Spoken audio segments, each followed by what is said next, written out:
Coming up on Tech News Weekly, it's just me, Jason Howell, speaking with four awesome people this week. We talk about the Colonial Pipeline ransomware hack and what it means for infrastructure threats in the future. Will Facebook actually end up releasing its Instagram for Kids product, dubbed Instagram Youths? I don't know. Time will tell. IoT might get a little less complicated in the near future thanks to the new Connectivity Standards Alliance.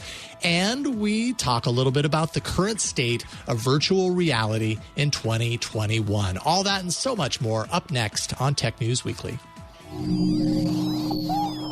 Podcasts you love. From people you trust. This is Twit.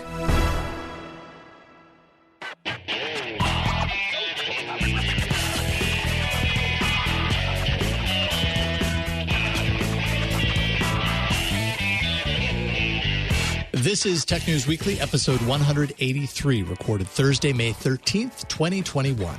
This episode of Tech News Weekly is brought to you by Nureva. Getting your audio ready for meetings back in the office? Well, Nureva Audio is designed for distancing. It automatically adapts to new room configurations, so you're ready for the new normal and whatever comes next. Learn more at nureva.com/twit. And by IT Pro TV. Get the IT certifications you need to be successful in your current role or future career. Visit itpro.tv/TNW for an additional 30% off all consumer subscriptions for the lifetime of your active subscription, and use code TNW30 at checkout. And by Command Line Heroes, a podcast that tells the epic true tales of developers, programmers, hackers, geeks, and open source rebels who are revolutionizing the technology landscape. Search for Command Line Heroes anywhere you listen to podcasts and download it today. Hello, welcome to Tech News Weekly. This is the show where we talk to people who are making and breaking the tech news. I'm Jason Howell. Not joining me today is my co-host, Micah Sargent. Micah is out on a much-needed break. Apparently, since he started at Twit, a little over like a year and a half ago, I think, I'm guessing there, but he hasn't taken much of a vacation yet. So it's time for him to step away and get some needed time away from working. So, Micah, I hope you're enjoying yourself. We should see Micah back on the show next week. But we've got four awesome interviews, so why don't we dive right in? Last week, you probably heard about it. A ransomware attack hit the Colonial Pipeline, self-proclaimed America's energy lifeline, if that tells you anything about the importance of this pipeline. That has since increased the price of gasoline pretty significantly. I've definitely noticed it, and served as yet another warning sign of just how vulnerable important infrastructure is to these kinds of attacks. And joining us to talk about what exactly happened, kind of what to expect going forward as well, is Roger Chang from CNET. It's been a while. Welcome back to the show, Roger. Thanks for having me. Yeah, it's always great to get you on. I appreciate your time. And this story is super important. We've been talking about it on the network all week long. But let's kind of get your take on this. First of all, detail a little bit exactly how this attack took place last week. What happened exactly? Yeah, so we don't have the specific details of the attack itself. I imagine some of those details will come out after a bit of time and some research or some digging into. But we know that Colonial Pipeline was hit with ransomware, which is software that essentially will lock up your computer and hold it hostage. So you have to pay a ransom to unlock the data that's been pilfered. And as a precaution, because the data was taken and the systems were shut down, they had to freeze the pipelines and cease operations. So they proactively did that. Obviously, that's causing a huge ripple effect that we're continuing to see today. With the gas no longer flowing through this major artery in the country, you're starting to see a bit of a supply crunch with gas really around the East Coast and particularly in the South. Yeah, and I was even seeing, those photos passed around on social media. People, get kind of, it really reminded me of when the pandemic started, the lockdown started to intensify and everybody was going out and, buying all of the toilet paper. This time it was gasoline. It seemed like people were filling up plastic bags with gasoline, trunks filled with all of these jugs full of gasoline. I guess gas hoarding. Was that even a necessary action by people in essence? Well, no, and I think that was the big issue. I think looking at that photo, I just realized the idea of storing gas in a plastic bag was a thing that people did. The comparison to the beginning of the coronavirus pandemic was very apt. This is a sense of it was a normal supply chain that was actually that was working normally, but because of the panic buying, because of the hoarding, it has caused a shortage. It's sort of a self-fulfilling prophecy here where people were freaked out about a possible shortage, went out to buy gas and buy more gas than they should have, and thus causing the shortage. So you saw a number of officials, state officials, federal officials, go out and say, just buy your gas as you normally would, as you would normally need it. Don't hoard, because that's been the real issue. And it's been an issue we've seen it sort of cascaded down really along the East Coast, gas stations throughout this area. Yeah, indeed. Don't know how long it's going to take to recover on that front, but I know probably all want it to recover sooner rather than later. We'll see what happens. In the meantime, reporting has shown that Colonial paid close to $5 million in order to decrypt its computers after this attack. And I know, security professionals, often what I hear about ransomware attacks is that, hey, it's probably not a good idea to pay the ransom, but I suppose if you have to in order to get that data, you have to. There's also conflicting reports that say that they were restoring backed up data as well, or maybe that's all happening concurrently. Any confirmation on exactly what's happened there, what their response was to this ransomware attack? So we're still getting those conflicting reports, and there isn't really a clear indication of what's happened. It might be a little bit of both, but we're at this point, it's still unclear. The company hasn't said much about how it's dealt with that response specifically. It's a difficult situation when you are a victim of ransomware. Oftentimes, you've seen this before, cities, hospital networks, agencies, companies with lots of seats, it's the difference between, paying this ransom and continuing your business, and in some cases continuing some critical work, whether like it's a hospital or municipal government. And oftentimes you will see these people pay, the victims pay to unlock their systems, because it just is unfortunately, it's easier and faster to get things working again than fighting it. And I know that sort of goes against some of the recommendations that law enforcement officials have put out there. But the reality is, for a lot of these businesses, they need to get back online as quickly as possible. And for better or worse, paying that ransom is the easiest path forward, oftentimes. Yeah, I mean, they have a business, and and everything rides on their ability to operate effectively. So I have to imagine, I can't even put myself in that position to be so susceptible and vulnerable in that moment, and yet have to make the decision, shoot, do we actually pay and hope? Because there's no guarantee that when you pay, you're actually still going to get, the ability to decrypt any of that data. You're kind of crossing your fingers. And when you're talking about millions of dollars on the line, that's an impossible decision to make at that point. I don't fault anyone for, kind of hedging their bets as far as that's concerned. It's pretty intense. Now, to what capacity is the facility back up and running? Because I know we've seen that things are kind of moving full board back at this point, or kind of in stages. Not quite full board back. They did sort of restart things yesterday afternoon, fairly early, and today they sent out a couple updates that they are expecting to be able to deliver gas to all markets. Not necessarily at full capacity yet. I don't think they're going to be back to normal for a couple of days. But the good sign is that I think they've gotten most of the lines up, or they should have most of the lines up by the end of the day. I think when I checked in this morning, there was still sort of a critical line on sort of the northern part of this artery that wasn't still operational yet, but they had expected it to open up sometime today. Yeah. All right. Now, timed with this, it seems anyways, President Biden signed an executive order seemingly in the shadow of this event. I don't know how directly related it is to it, but what exactly does it call for that might impact events like this in the future? Because something tells me this is, I mean, we've already, seen enough of this to have an indication that this is not the end of the road for ransomware attacks of this scale. Like, what does that executive order detail? Yeah, so what the executive order detailed was really more cooperation between government agencies and private companies, and really sort of higher standards for the security implementations that are being put on anything or any business that is working with government agencies. So it's not, this is definitely not a solution to this problem. I think it's much larger, and we really have to take a look at sort of our aging IT infrastructure across, both private and government agencies. But, this is definitely a step in the right direction. And it's hopefully going to encourage more best practices when it comes to security and securing the IT infrastructure around some of the more critical parts of our nation's operations.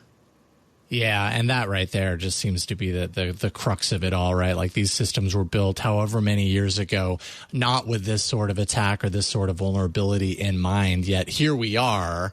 And how do we encourage these, the systems built around such critical infrastructure to be updated to a point to where they can survive or can prevent or protect themselves from attacks like this and other ones that, we haven't even heard of yet, that haven't even happened. Who knows what the future holds as far as that's concerned. What do you think this means for infrastructure going forward? Because CNET also wrote an article about the power grid, the U.S. power grid, and the threats faced there and what that impact could be. I mean, it's major.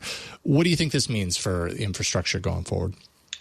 Well, obviously, President Biden has made infrastructure a big part of his campaign or his initiative in the first 100 days as president. So I'm hoping the investment there, investment in all manners of infrastructure, includes language or includes some component that talks about sort of IT infrastructure, software upgrades, security upgrades from a cybersecurity perspective. And it's not just physical improvements that we're getting, and that when we're thinking about sort of upgrading of our critical systems, that we're thinking holistically, not just, building back bridges or repairing bridges and patching up roads, but actually having sort of a more comprehensive look that includes software and security. And like for a lot of these systems, making sure just simply that they're on up-to-date operating systems, that they're using up-to-date software with all the right security patches. Because oftentimes that's really just the case, that they happen to be vulnerable because they've got outdated software, and there's probably an easy fix that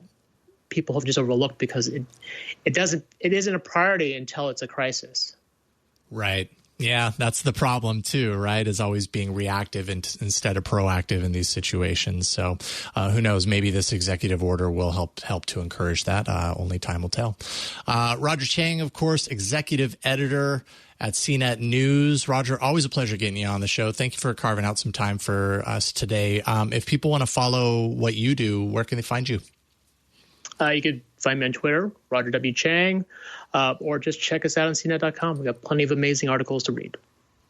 Yeah, you do. I appreciate your work. Thank you, Roger. We'll talk to you soon. Thanks for having me. All right, take care.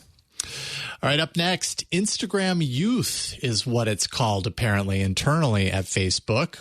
Coming soon? I don't know. We'll see. But first, this episode of Tech News Weekly is brought to you by Nureva. As we all think about heading back to the office, we know that the way that we meet, I mean, so many things are changing, but the way that we meet will change. Distancing can have big implications for meeting room audio, as one example.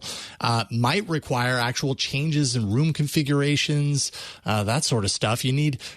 Ultimately, you need good mic coverage, and so that everyone, no matter where they are, can hear everyone else. And in a meeting space where people are distanced, that can be difficult. That can be a challenge. Well, Nureva actually makes this possible. Beamforming systems, systems that we've seen before, they need adjustment. Often you need an expensive technician in there to make that adjustment. If you've got a tabletop system, you might need additional microphones. And ultimately, based on where we are now, they'd have to be sanitized between meetings. Both may require meeting participants to actually change their behavior as well, sitting in predetermined spots or facing a certain direction. So what if there was a way to get just clearer, reliable audio and let your team act naturally and still feel safe. And that's Nureva Audio. One analyst called Nureva Audio the first socially distanced mic system. That's really what it is. Nureva Audio is designed for distancing. Nureva uses a completely original approach to audio conferencing. It's called microphone mist technology. They actually have 4 patents on this. The HDL 300 system becomes the first microphone and speaker bar to be certified for large meeting spaces up to 15 feet by 28 feet. That's a huge space for a single bar to have ample coverage and make sure everyone is mic'd appropriately. It fills a room with thousands of virtual microphones, and the audio automatically adapts to any room configuration. So it's really dynamic. You get true full room coverage, so people can be heard from anywhere in the room, no matter where they sit, where they're facing, how they're distanced. You don't need to bring in technicians, which is awesome. With Nureva Audio, you can install each microphone and speaker bar on the wall yourself. So they're really empowering you to do what you need to do to improve your sound. Nureva Console puts device management into your hands and on your terms. So you can adjust settings, install firmware updates, check device status, and a whole lot more, all from a secure cloud-based platform. Console is included with every Nureva Audio system. And when you enroll your system, you'll receive an extra year of warranty absolutely free. Nureva Audio products, they've won a bunch of awards, including the top new technology award at ISE 2020 for the Nureva HDL 200 system. No matter the size of your room, they have a full line of systems to match it. Small, medium, large spaces, you name it. HubSpot actually is a happy customer as well. Jimmy Yan, their principal collaboration engineer, said, "We were so impressed with the sound quality, the ease of use of the HDL 300, and also how easy it is to install." He said, "It's a no-brainer for us to adopt it." So you can learn more about how Nureva Audio is the simple and cost-effective way to let your teams distance in meetings and still act and converse naturally. Just visit nureva.com/twit. That's NUREVA, nureva.com/twit, and check it out for yourself. And we thank Nureva for their support of Tech News Weekly. All right. Facebook has apparently been hard at work creating a child-friendly version of Instagram. U.S. lawmakers apparently aren't very happy about it. So joining me to talk about Instagram for Kids, or its internal name, which I learned by your article, Kurt, is Instagram Youth. It's Kurt Wagner from Bloomberg. Welcome back to the show, Kurt. What's up, Jason? It's been a while. How you doing? It has been a while. I'm doing great. It's great to see you. And thank you for finding some time to chat with me today about this. You bet. I've been following this. I mean, we've only been hearing about this for a short amount of time, but I'm kind of fascinated by the idea of Facebook really kind of doubling down on this product that, by all accounts, especially at this moment in time, can be seen through a lens of like, maybe this is the wrong time for a product like Instagram Youth. But who knows? Maybe they're onto something. So set the stage. Let's start there. Instagram Youth. Why should it exist according to Facebook? Right. Yeah, the timing isn't great. In Facebook's defense, the timing's probably never going to be great for them to do something like this. So, why not just get it over with now? But the main thing is their argument is, hey, 10, 11, 12-year-olds are already using Instagram. They're already using social media, Facebook. And they're doing so in an unsafe way, right? Because there's no way to really know that they're on there. If the company finds out that there's a 10-year-old on Facebook, supposedly they kick that person off, right? So they're not like actively building products for that group. They're not tracking that group. And so their solution is, hey, if these kids are using this anyway, let's come out with a version of those products that they want to use, but with a whole bunch of parental oversight. That will be a nice middle ground, right? And I actually think there's some merit to that argument. I don't think it's realistic to say 10, 11, 12-year-olds aren't on social media. A lot of parents are either willingly letting their kids on there or unwillingly, and so it's happening, right? I think the question is, can Facebook not only come up with something that actually offers those parental controls, but will people use it, right? Do people trust Facebook enough to use a kid's version of Instagram? I'm not sure that the answer is yes, but I do think that the idea makes sense. And it's a proven idea, at least to a certain degree, right? Facebook Messenger for Kids, that released, I can't remember at this point how many years ago. It certainly released with the same kind of pushback of people saying, hey, wait a minute, you're trying to, get our kids used to this like social interaction. Not only that, brand affinity with Facebook. Get them young so that they're always on Facebook or whatever. And who knows how that plays out. I mean, anecdotally, my kids have been using Facebook Messenger for Kids since we only really started during the pandemic, right? Because, I mean, that changed everything. And it was like, well, we want our kids to still have a relationship with their friends and stuff. And that seemed like a great way to do it. And it's been mostly a good experience. So I suppose to that end, maybe they're right. Maybe it does make sense to create a kid's version of something when without it, they're just going to use the adult version and there's no control for parents. I think that's a good point. And Messenger Kids, something we looked at as we're writing the story. I actually talked with a handful of parents whose kids use it, and they all had similar experiences to you. Actually, of the three that I spoke to, all three had started giving it to their kids during the pandemic when they couldn't go to school, when they couldn't see grandma and grandpa or their cousins, whatever. And all of them found that there was a lot of parental oversight. They could read all the messages. They could approve who the kids talked to. They were pleasantly surprised. I think the big difference is that it's easier for a parent to monitor a private one-on-one chat product than it is to understand exactly what the implications are going to be when someone's posting a photo into a feed, right? A public feed. They're following influencers. They are getting likes on their photo or not getting likes on their photo. And suddenly, oh my gosh, do people not like this photo, right? So there's just a whole nother kind of psychological element, I think, of Instagram that doesn't exist in that one-to-one messaging. But to Facebook's credit, it seems like Messenger Kids has worked pretty well for the people that use it.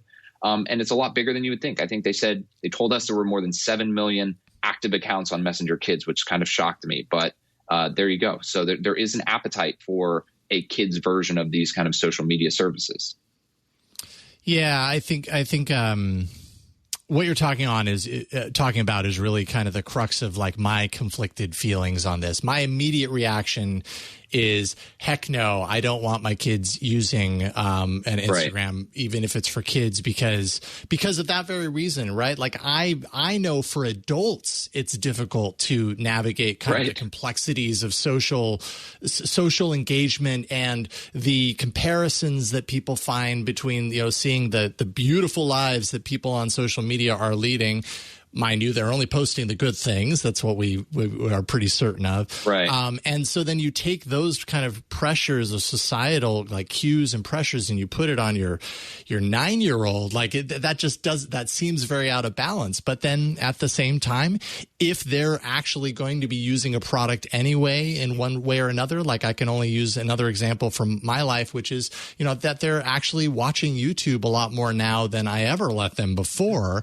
We monitor it heavily, but we're allowing them to do that because we feel comfortable enough in kind of the situation that the balance that we've found to know that we understand what they're watching and we are able to have conversations with them and steer them away if they find something that they shouldn't be watching. So I end up being completely conflicted on stories like this.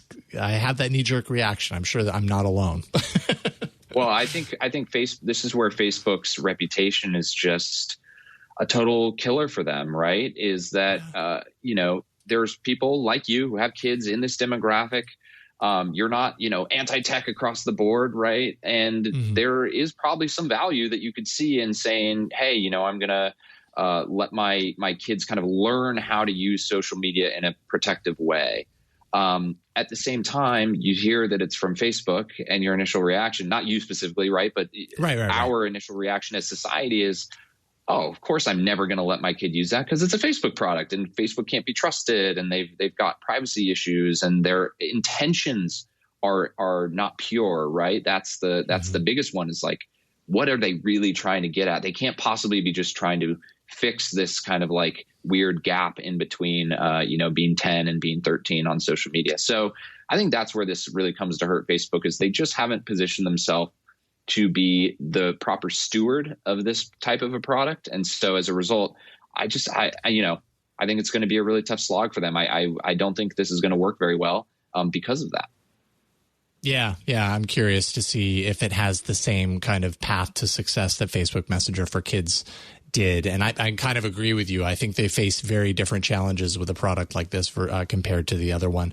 And apparently so do 44 state attorneys general who wrote a letter to Zuckerberg about this. What exactly were they saying? And like, what kind of hints are we able to kind of draw from that letter? Well, they were urging Mark Zuckerberg and Facebook to abandon this product. They mentioned a lot of the same stuff we've already talked about, right? The mental health of using a service like this, the data privacy. Facebook obviously doesn't have a great track record when it comes to protecting data that they collect about users. So all of that stuff was mentioned. What we didn't really see was like, here's the threat, right? They said, hey, we urge you not to do this. And then they kind of left it at that. So the question is, well, what can they do to force Facebook to potentially abandon this? And I don't have a good answer to that. Obviously, we've seen what they're doing with Facebook on an antitrust front, right? They're basically suing Facebook to say you've been anti-competitive. In theory, we could see them try to do something similar and say, hey, you're violating COPPA laws or some other type of law around kind of collecting data on children. So I don't know what they're going to do. This felt to me more like a warning shot, like, hey, we noticed what you're building. We're not happy about it. Now is your chance to fix it before we take the next step, whatever that may be. But what was funny about the letter, the timing, was that came out on Monday.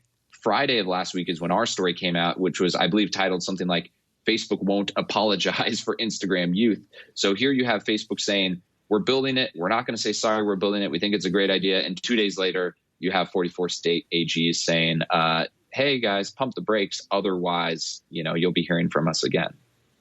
Yeah, no question. Now, as far as the kind of restrictions that might be in place for an app like this, I mean, obviously, Facebook says they're working with experts in child safety, child development, a whole slew of experts to, in their minds anyways, create a responsible product. But we also have COPPA rules that are in place to provide certain safeguards as well. So, I mean, knowing all of those things, what are some of those protectionary measures that Facebook is planning to implement? Do we know about that? We don't know the specifics, but we can guess based on what they told us, which is that they want it to feel very similar to Messenger Kids in terms of the parental oversight. And what we have on Messenger Kids is we have parents who approve everyone that their child can communicate with, right? So they can say yes or no to every private message. They can then review those messages.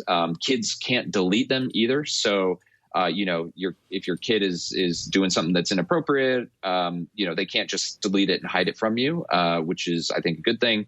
And what we know here is that Facebook wants there to be a very similar vibe for this Instagram product. They are even talking about building one dashboard behind the scenes. So if you're a parent, you could monitor both Messenger Kids and Instagram Youth from kind of the same dashboard as a parent. So I think we can kind of infer what Facebook wants to do. But part of the problem here, right, is that we're having this discussion without the details. And so Facebook can't come out and say, here's exactly how we're going to protect these things, because they haven't decided yet. And in the meantime, we're seeing, state AGs or elected officials come out and say, this is a terrible idea. Facebook has no game plan. They haven't answered any of our questions. And so they're kind of getting this free runway right now to really go after the company because it's just too early. I don't think Facebook intended to be talking about this product so early. It just kind of got out. It leaked out early because of a BuzzFeed scoop a few weeks ago. Right.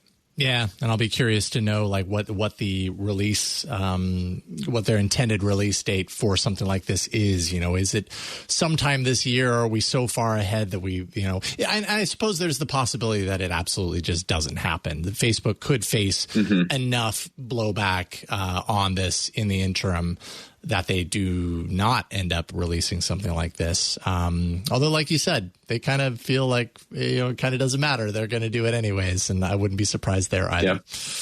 Yeah. Kurt, always a pleasure talking with you. Thank you so much for hopping on today to talk a little bit about Instagram Youth. Kurt Wagner writes for Bloomberg.com. If people want to follow you online, where can they find you? Yeah, I am on Bloomberg, obviously, and then I post most of my stuff to Twitter. I'm at Kurt Wagner 8 on Twitter. So give me a follow, please. Right on. Thank you, Kurt. Always a pleasure. Thanks, Jason. Take care of yourself. Yeah, man. Take care. Bye. All right. Talk to you soon. All right. Up next, Stacey Higginbotham. Yes, she was already on This Week in Google yesterday, but she's going to join me today to talk about the complicated world of IoT and how it might be getting just a little bit friendlier, maybe. We'll see. But first, this episode of Tech News Weekly is brought to you by IT Pro TV. If you're considering a career in IT, or maybe you're currently employed in one of its many fields, you should know about the importance of certifications. Certification, of course, it proves to employers or to employers that you don't have yet, future employers, that you have the skills and the knowledge for the job. And because tech is constantly evolving, certs only last so long. So it's important that you stay on top of the recertification process and that you're aware of updates. That way you don't have to take the latest exam if you fail to recertify in time. Certifications are one of the reasons why IT Pro TV can be vital to your career. IT Pro TV can get you both certified and recertified in CompTIA, Cisco, Axelos, Microsoft, and more, so much more. They'll tell you how long a cert will last and even give you the tools to complete it. IT Pro TV gives you a well-rounded educational experience. They've got virtual labs, practice tests, fun, entertaining teachers that they like to call edutainers. They're not going to bore you. And they have fun making sure you know your stuff because they love it. They love this stuff. They just have fun because they enjoy IT. And that's who you really want to learn from. Somebody who really enjoys IT is going to teach you what you need to know, and you're going to be engaged throughout the process. One reviewer actually said, IT Pro TV is hands down the best LMS sites I have used. I have ascertained 4 certs using IT Pro TV. This reviewer said the edutainers are the best in my experience. And I mean, there are tons of awesome reviews for IT Pro TV. You can find them on their site. IT Pro TV has 7 studios, over 5,800 hours of amazing video training that you can find. They're constantly adding and updating their content every day. That way you're getting all of the latest information, of course. And the best part is your training can happen anytime from the comfort of your own home on your own schedule. So you can stream IT Pro TV's courses live. Of course, they have them there on demand as well worldwide. You can get to that any way you like, really. Chromecast, Roku, Apple TV, PC, iOS, Android apps. And May happens to be Cloud Month at IT Pro TV. They have training on all 3 major cloud providers. So AWS, Azure, GCP, that's a Google Cloud platform. And, so you should rush over there and check that out. And if you're interested in learning IT or getting certified for the IT job you want, you are absolutely going to benefit from IT Pro TV. So start or advance your IT career today. Go to itpro.tv/TNW and make sure and use the code TNW30. You'll receive 30% off all consumer subscriptions. That's itpro.tv/TNW. And do make sure and use that code TNW30. Like I said, you'll get an additional 30% off for the lifetime of your active subscription. And it tells them that you heard about IT Pro TV through Tech News Weekly. IT Pro TV, build or expand your IT career and enjoy the journey. We love those guys. Thank you so much, IT Pro TV, for your support. All right. The Internet of Things, it's always changing. It's come so far. But one thing that hasn't changed much is I don't want to use the word fragmentation because I'm an Android guy and we're kind of, when you're on Android as long as I have been, you don't like that word, but there's a fragmentation element to the IoT landscape, and perhaps changes to the Zigbee Alliance are going to help to redirect some of the complicated nature of IoT. So joining me is the always awesome Stacey Higginbotham from This Week in Google, of course, the Internet of Things podcast, and Stacey on IoT.com. Welcome, Stacey. Hello, Jason. And I have to correct you. straight up. It's no longer the Zigbee Alliance. It's now the Connectivity Standards Alliance. There you go. Those are the changes. So we've got changes in the air, and no longer do you have, like, Zigbee never sat quite right as a terminology for me. I don't know. It just kind of sounds goofy. Well, but maybe that's okay. Zigbee was all about the Zigbee standard, right? The Zigbee Alliance handled the Zigbee standard. And then in 2019, the Alliance was like, hey, we're going to do this new thing with Amazon, Google, Apple, and Samsung. And they were like, we're going to call it Project Chip, and it's going to be an interoperability standard for the smart home.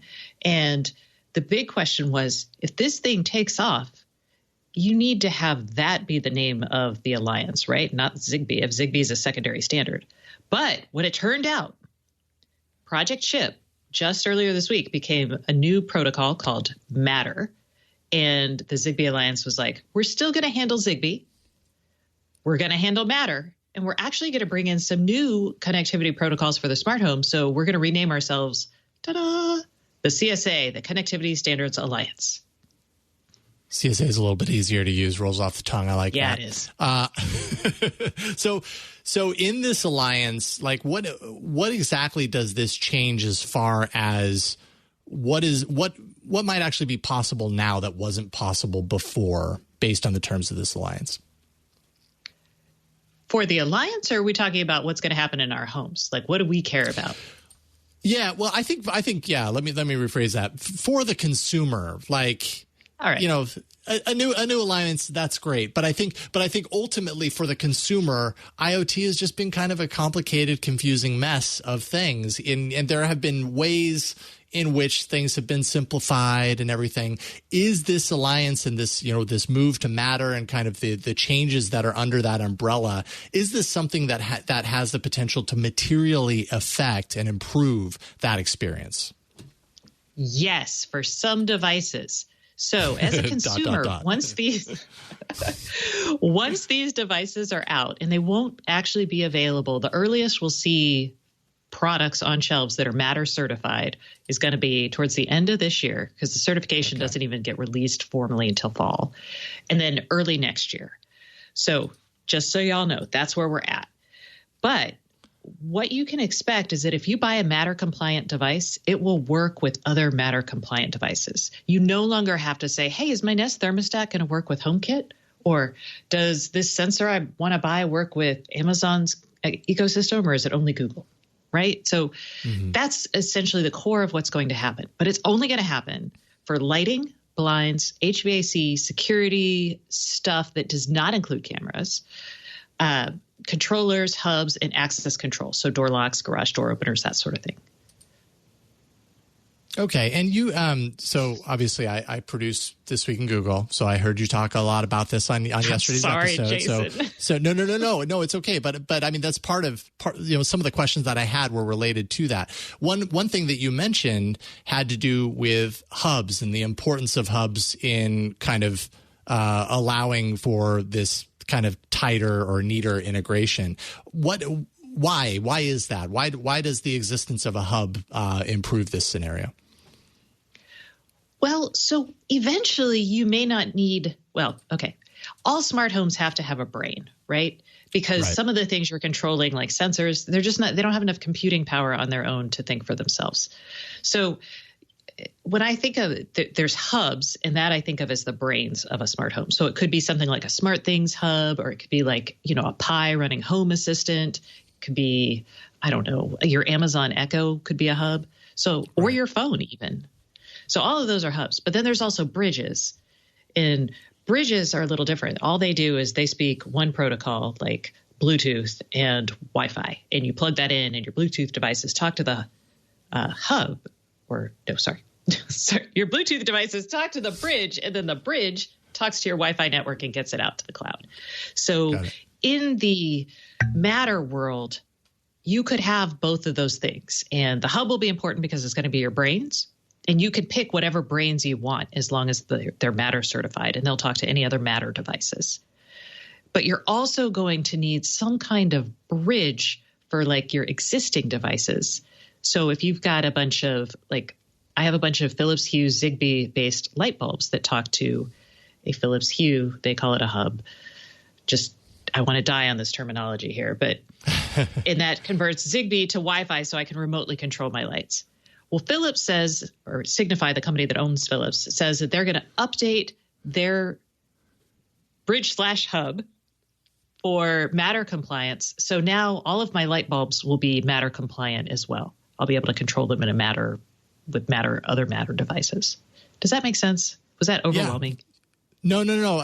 I mean, it does illustrate kind of the ongoing complexity of IoT. Yes. And, just that really for like a consumer that just wants a smart home, I think that consumer would prefer to just have one thing and everything does that one thing, or everything speaks that one language, whatever.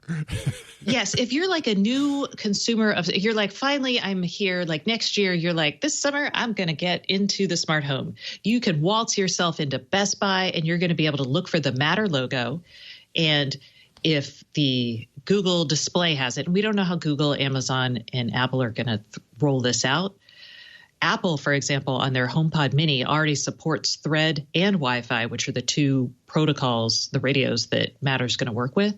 So let's say you're like, oh, I have a HomeKit or a HomePod Mini at home, and Apple has announced that that's now Matter certified and like updated it.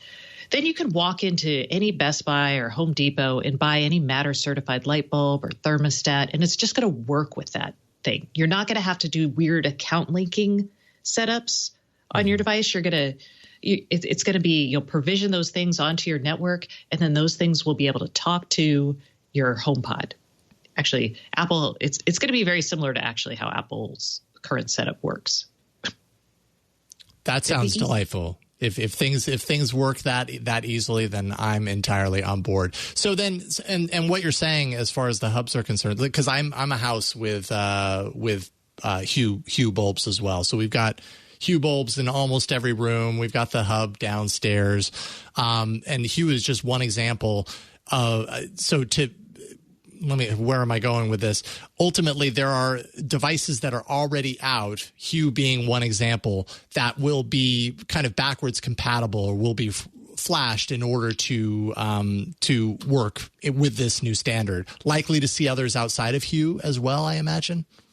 I hope so. I mean, really, you're going to have to ask the people who make your devices. Philips Hue has been one of the most proactive about telling us that they're going to push for this. And even during all the standards work, the Signify team was really pushing for things to be software upgradable. So that's good. And for something to actually be upgraded, there's a couple things that need to happen. It needs to have the right radios. So it has to have the ability to be Matter compliant. It also needs to have enough memory to be able to hold the update in memory and switch it over. So some of your cheaper devices may not be future-proof that way. And the manufacturer has to want to do it. Yeah, right. Don't forget that. Yeah, that's pretty important as well. You also mentioned something yesterday about Google I/O and kind of having some expectations around Google I/O or possibly some tie-in. What, like, if you had to guess, like what would you anticipate there? Maybe it is the support for things like Google Home or something like that, or what are you thinking? That's what I'm hoping for. So I had Kevin Poe, who is a senior product manager at Google, on my podcast that's out today. Yay! Nice. And I had talked to him, and he said, to stay tuned for Google I/O. Google I/O has an entire section coming up on the smart home. They have a whole keynote devoted to it and a whole section on, well, it used to be Project Chip. Now it's Matter. I'm hoping to see them address how they're going to apply it to their older devices and talk maybe about release. I don't know if they're going to actually release their new devices until the fall. So I at least want them to talk about how they're thinking about doing older devices, if they are. And it would be nice to know, like, are they just going to make, the Nest displays, I always forget the name, the Nest displays Matter capable, which seems like a no-brainer, or are they also going to pull forth as much of the Nest, like, thermostat gear as possible? Right. And remember, the security cameras are not part of Matter. Okay. Cool. So then there's a lot to look forward to there. Folks who want to listen to the podcast that you just released today, go to iotpodcast.com, look for today's episode, published May 13th. And good timing. And we don't have to wait too long to find out either, because Google I/O, the keynote is next Tuesday. So next week we're going to find out hopefully a lot more to tie into this. It's been my suspicion that this I/O was going to be, even more doubling down on IoT and smart home and stuff. So it really kind of makes sense in how these companies time these things that we would hear about this then. So something more to look forward to, I suppose. Stacey, always a pleasure getting the chance to talk to you and not just produce the show that you're on. So thank you so much for joining me today here. Stacey Higginbotham, of course, Stacey on IoT.com, IoTpodcast.com. You're doing so many things. If people want to follow you online, where can they find you? You can find me at GigaStacey on the Twitter. Excellent. Thank you, Stacey. Always fun. Appreciate it. Take care. All right. Up next, thought we'd do a little check-in on the state of VR, virtual reality, in 2021. Got just the right person for that. I think you could probably, if you're a fan of the show, I think you can probably imagine who that is. But first, I want to thank the sponsor of this episode of TNW. This episode of Tech News Weekly is brought to you by Command Line Heroes. Command Line Heroes, it's a podcast. You're already familiar with podcasts. Here's another one that you got to subscribe to. It shares with you the epic true tales of developers, programmers, hackers, geeks, and open source rebels who have, yes, but still are, in many cases, revolutionizing the technology landscape. Season 7 is out now. It's been out for, a few weeks now, and it's pretty awesome in the sense that it explores a super important year, as you can see, 1995. It was obviously the start of so much of what we take for granted now. The dot-com boom was in full effect at that point. A lot of things really had to come together for the internet to succeed. As complicated as it is, a lot of people did a lot of things to make it happen. And so this is the season 7 of Command Line Heroes is really all about exploring that year and the people behind the internet's success. Long before you could hop on GoDaddy to grab a domain name, there was a woman you'd have to call. Her name, Elizabeth Jake Feinler. She was the keeper of all domains. Episode 1, fantastic episode. I love the kind of combination of technology and history. Episode 1 features a conversation with her. She's now in her 90s, about how she managed the internet and how her team needed to create the DNS. But you get a lot of other really cool insight. Web design took a while to become a career. Now it's, fully formed, but it got a big boost in 1995 when the Batman Forever website launched to promote the movie. It showed people what was possible on the web. And so you're going to hear from pioneers like Jeffrey Zeldman, the godfather of web design, who really recounts the shift that really changed the face of the web and what we see now and how it looks so different from what we saw back then. Just the idea that a web page could come to life and could offer more than just plain text on a screen. Also hear about Alta Vista, the search engine that maybe you've forgotten about at this point. Just a whole bunch, ARPANET. There's just so much detail that you learn about the historical kind of significance of the year 1995 to what we take for granted on the internet. It was a pivot point, the moment when the internet went from academic curiosity to global phenomenon. Command Line Heroes is hosted by developer and podcaster Saron Yitbarek, and it's just you can go out and you can check it out right now. I've really enjoyed it. Really gives deep insight into the history behind the technology, who's been a part of it, and I remember 1995 and how magical it was to get online and and surf the World Wide Web as it was. So it's really cool to kind of get the story behind that. And that's what Command Line Heroes really is all about. Check out all the incredible stories from season 7 today. Search for Command Line Heroes anywhere you listen to your podcasts. That's Command Line Heroes. You can download it today. And I think you're going to enjoy it as much as I have. Our big thanks to Command Line Heroes for their support of Tech News Weekly. All right, so like I said, to round things out, let's spend a few minutes checking in on the current state of VR in 2021. And we have the perfect person to do that with, Sam Miskovich from Ars Technica. Welcome back to the show, Sam. Hold on, I can't see you inside of my new, especially handcrafted virtual reality headset. Whoa, they've come so far. They look like hands. That's gonna be the new Apple. It's gonna be the iHand. You just see the future through your palms. That's weird. Yes. All you have to do is put your palms on your eyes and you see the future.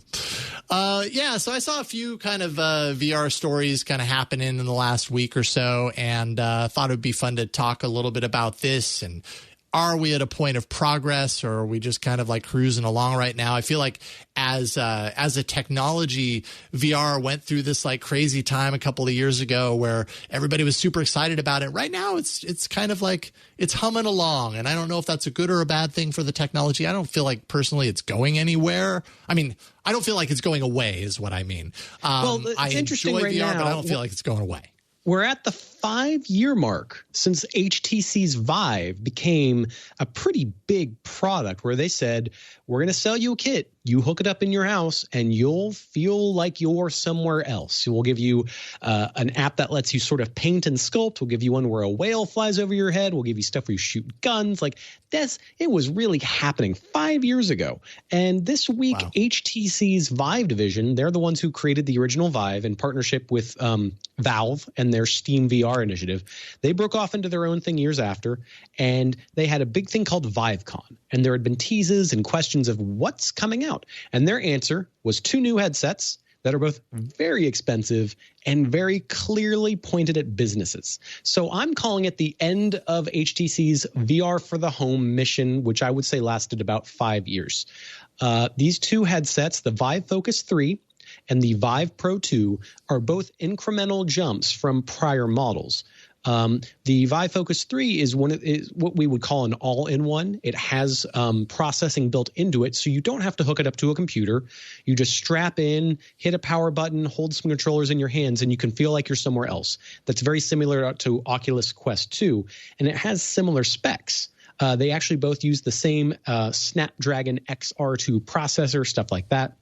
But this costs $1,300 compared to the Oculus Quest 2 being $300. Now, HTC will tell you that the extra $1,000 on that price goes into things like a warranty and a much higher resolution panel and other upgrades. But it's hard to imagine going into a Best Buy and seeing both of those side by side and saying, that's definitely worth $1,000 more. And that's HTC's point. Now, I got to speak to some of their executives about ahead of this event, and they made pretty clear that it costs too much money to sell this stuff less than retail price if you don't have what they call a downstream financial model. And Oculus, the HTC exec I spoke to seemed to suggest that Oculus, which is owned by Facebook, is interested in the downstream model of harvesting data or finding out things about you or hooking you into other products. And HTC says they're more interested in focusing on business. They want to reach out to manufacturers, to architecture firms, to virtual arcades, those sorts of sales situations, and get return on investment, ROI. You know it's a good interview when someone says ROI. You know it's going to be really full of fun. But that was what the exec said, is we're focusing on businesses that can get immediate money by buying virtual reality kits, where, if I have a virtual reality kit, then that's shorter time doing a training or shorter time building a 3D model or all of these other sort of use cases. And that means folks like you, me, and most of the listeners on this podcast are going to say, well, that's not for me. That's not for my house. That's not for fun to share with the kids. That's not for VR chat or Rec Room or some of these other lighter fare. And then the Vive Pro 2 is their other option, which is kind of home suited, $800. has some specs that are better than the Valve Index, but not enough in my opinion. It just seems there's lots of other things that I go into at ArsTechnica.com about these two presented headsets, but they both really feel like they're saying, no, it's not about the house. Now, I'm going to immediately jump into Sony because we also know that Sony has a new headset coming. They had one for PlayStation 4 called PlayStation VR, very creative, and they have not named the successor. They've told us it's coming. They told us it won't be out this year, maybe next, and that it's got a new controller. And we've seen the new controller. They've been willing to say, hey, here's the new controller, and it looks like the Oculus Quest controller.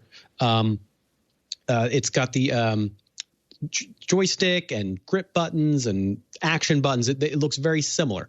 It's a big step up from the Move controllers.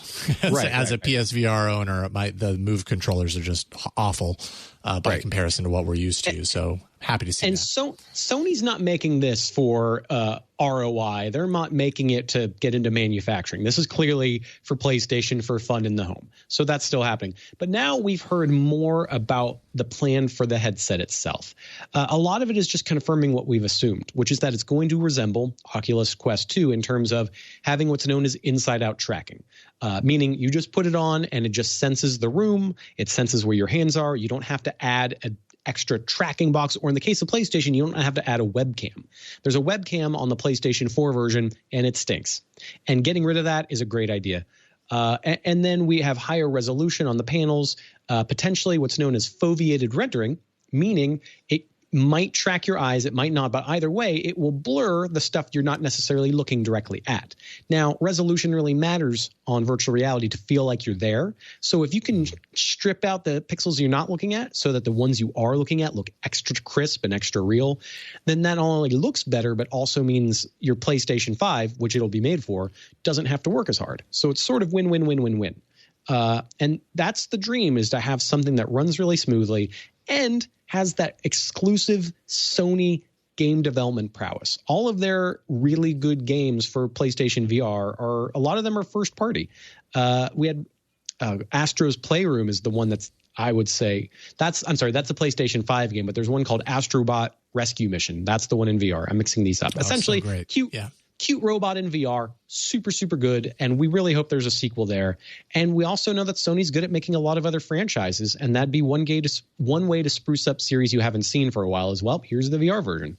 So if they can get something out that has more pixels, that feels comfortable, that adds extra cool rumbling tech, we know it's coming in the controller.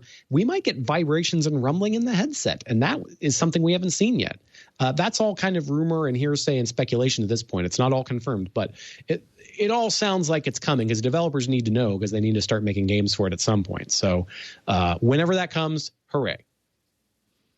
Yeah, indeed. And I mean, I think what I'm realizing right now is that a few years ago, it really felt like consumer VR was a lock-in, and not just consumer VR. Because when I think of consumer VR right in this moment, the Quest 2 kind of comes to mind, because that's the almost the least expensive entry point. You're giving your data largely to Facebook in order to get that low entry point.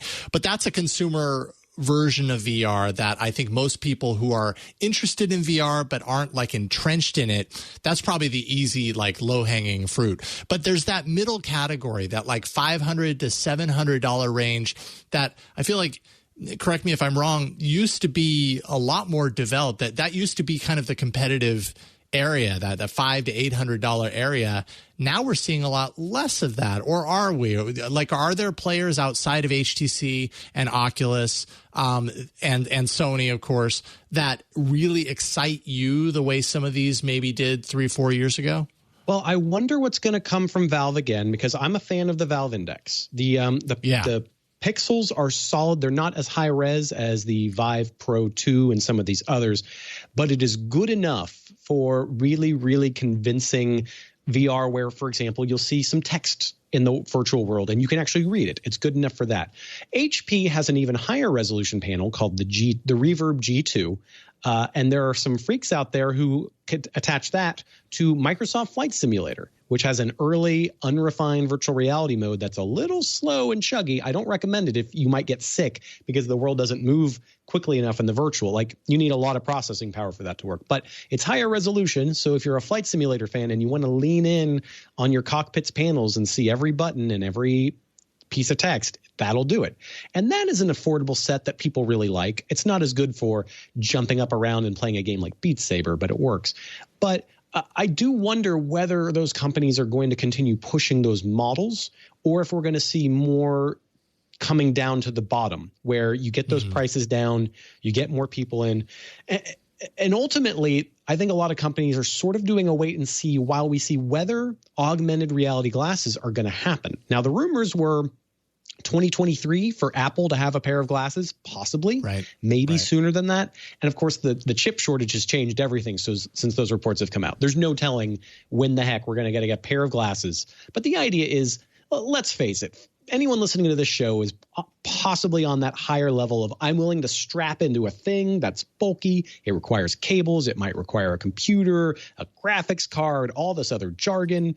Just being able to put on a comfortable pair of glasses that combine with a smartphone and are just good enough to maybe put, I don't know, a small 3D object in the middle of the real world that I can share with other people. That, I think, is the more likely path. The problem is that all the tech that is needed to make that work and be comfortable didn't come as fast as everyone predicted. I think everyone kind of thought we'd all be wearing these sort of half transparent glasses, kind of like Google Glass, but not nearly as socially destroying.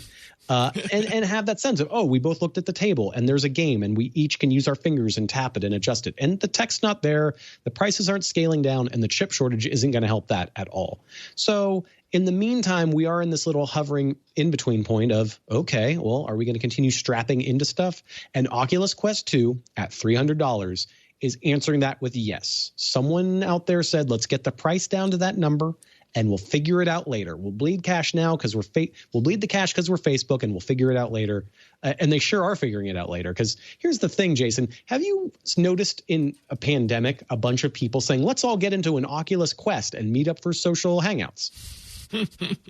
not in large numbers, but and one reason is that not everyone's a bunch of dorks like you and me. But the other reason is that Facebook didn't build a Facebook caliber chat and social space. They're the leaders of getting people to communicate with each other, and they have gazillions of dollars, but they kept killing all of these different chat room initiatives that they were building in private. They made one, they announced it, they said it was in beta, and then gone, and then another. There are 3 of those that have happened since all of that Facebook money went into buying Oculus for about $2 billion. They blew it. The pandemic would have been the time to have everyone go, Facebook has a cool chat room, so we don't feel as insane in the pandemic lockdown. And now we're all going outside, so I don't know who's going to figure it out. But ultimately, all of the things about VR are interesting to talk about, and they're really cool when you strap in. But there's just so many little complications here and there that we're all still waiting for, like, the thing that you strap into and it just works, and you can convince even your least tech-friendly family member to strap in and try it out. Yeah, and it's a combination of things too, right? Like the Quest is a solution that is affordable, but it carries with it a little bit of that stain of Facebook that's going to keep. Oh, it's not just away. A little stain. It's gonna keep people who are very Facebook averse are never going to touch it. I had to kind of go through like the stages of grief, and ultimately I ended up accepting the fact that I have a dummy Facebook account, which I'm probably not supposed to have, but I do because it allows me to do that. And I literally don't use that account for anything else other than VR. I'm like, fine, if that's what I need in order to use this, fine. But I am open and would love an alternative that isn't like crazy more expensive, but has the same kind of experience, because that experience is pretty great. I have to say, I really enjoy the Quest 2. The thing that's just going to get in the way in the meantime is that splitting the diff and getting that medium price thing that we can bear with without giving Facebook our data isn't coming fast enough. Prices are not coming down fast enough. So until further notice, it is absolutely you trading your personal data security or Facebook's whims to just cancel your account at any moment because you capriciously violated the terms of service. in order to kind of strap into something that just works. So, it's hairier than I think everybody wanted. And it also isn't as busy and competitive as everyone wanted. Facebook spent a lot of money to lock some stuff down. And that's just weird. But in good news, at least, independent developers are still making stuff. There's still ways to get older headsets and strap in. But it's still a little more, all of it is still a little more first generation than I think the most staunch VR heads would have cared for if you asked them 5 years ago what things would be like right now. Sure. Yep. And I mean, the PSVR 2 or whatever they're going to end up calling it, and realizing that they're just rumors. Some of that stuff sounds really exciting if it happened. Like eye tracking, we haven't really had that much, have we? You could get little attachments or other little things, but it hasn't been a mainstream product. And man, Sony needs some good news after all the PlayStation 5 sellouts and kind of lack of games as of late. And if they could just come in and say, we own VR in a way that everyone's actually going to want to strap into, and we actually have some of these things for sale, maybe that'll take a year and a half. And as long as whenever it comes out, if it's cool and it does stuff differently than Quest, then I don't think there's any reason that people won't open their wallets up and say, okay, we didn't need it to show up by X date. If it's awesome, we're ready when you're ready. Yeah. Well, I'm looking forward to that. Sam, always a pleasure talking with you about everything, including VR. Today was focused on VR, so I appreciate it. If people want to follow you online, obviously you're writing for ArsTechnica.com. Where can they find you? Yeah, at Sam Red is a great place to find me. At Moscovich is my Twitch handle, which is important because I streamed Mass Effect Legendary Edition today for about 3.5 hours. So if you want to see an archive of what that remaster looks like, that's actually just at the top of Ars Technica. But there's ways to find me. So yeah, come say hi at Twitter at Sam Red.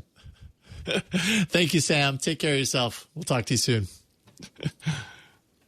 All right. And we have reached the end. Micah, you have been missed. But I look forward to seeing you back here next week.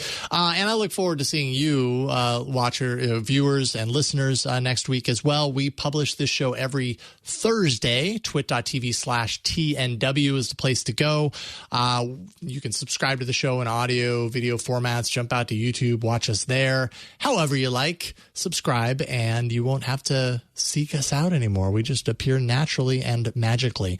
And by the way, if you want all of our shows ad-free, all you got to do is check out Club Twit. $7 a month gets you every Twit show with no ads. Also an exclusive Twit Plus feed with extra content and a members-only Discord channel. All of that for $7 a month. twit.tv/clubtwit. Having a great time with it. Would love to see you over in the Discord. But that is it. I'm at Jason Howell on Twitter. If you want to find me there, you can tweet at me. I do other shows on the network, all about Android. I've got a Hands-on Tech coming up in a few weeks and a whole lot more. So just find me on twit.tv. Big thanks to everyone behind the scenes, John Ashley, Burke, for helping us do this show each and every week. And big thanks to you for watching, listening each and every week. We'll see you next time on Tech News Weekly. Bye, everybody. Hey, I hope you enjoyed that episode. If you are interested in checking out all things smart home and Internet of Things, then you should check out Smart Tech Today, the podcast I, Micah Sargent, do with my co-host Matthew Cassinelli. It's all about the smart home and improving your automations.